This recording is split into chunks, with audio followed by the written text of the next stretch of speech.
सो हे WhatsApp guys, मेरा नाम है सुशील और आप देख रहे टेक्नोलॉजी से रिलेटेड एक और खास और फ्रेश वीडियो जहाँ पे मैं आपको बताते रहता हूँ कुछ मोबाइल फ़ोन के लीक, कॉन्सेप्ट और स्पेसिफिकेशन और टेक न्यूज़ वगैरह। सो अभी तक आपने हमारे चैनल को सब्सक्राइब नहीं किया तो प्लीज़ सब्सक्राइब कर ले और साथ साथ उस बेल बटन को भी दबाओ यार, उसने क्या बिगाड़ा।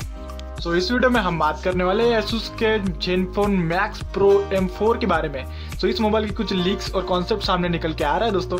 सारी डिटेल जाननी है तो वीडियो को तो आखिर तक देखना ही पड़ेगा ना मेरे भाई। तो पहले बात करते हैं इस मोबाइल के कैमरे की। तो यहाँ पर सेल्फी के लिए आपको 12+5 मेगापिक्सल कैमरा देखने को मिल जाता है दोस्तों। पीछे के साइड में 43+12+5 मेगापिक्सल के 3 कैमरे देखने को मिल जाते हैं दोस्तों। और यहाँ पे बात करते हैं इस मोबाइल के डिस्प्ले की। तो यहाँ पर 6.1 इंच का पंच होल वाला डिस्प्ले देखने को मिल जाता है दोस्तों।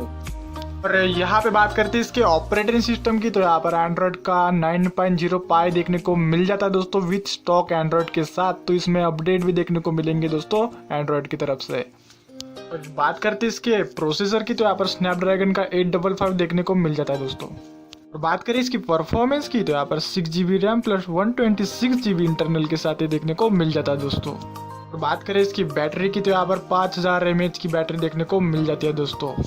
और हो सकता है फ्यूचर में इसमें अंडर डिस्प्ले फिंगरप्रिंट स्कैनर भी देखने को मिल जाए दोस्तों। और बात करें इसकी प्राइस की इंडिया में तो लगभग 11,000 के आसपास इसकी प्राइस होने वाली है दोस्तों इंडिया में। और भी स्पेसिफिकेशन है दोस्तों इस मोबाइल से रिलेटेड डिस्क्रिप्शन में। और भी कोई दिमाग में डाउट वगैरह आ रहा हो तो मुझे कमेंट में आकर जरूर पूछ सकते हो दोस्तों। सारे सवालों के जवाब वहाँ पे मिल जाते हैं दोस्तों। बस यही है दोस्तों इस मोबाइल के कुछ स्पेसिफिकेशन। और भी स्पेसिफिकेशन चाहे तो डिस्क्रिप्शन में जाके आप चेक कर सकते हो।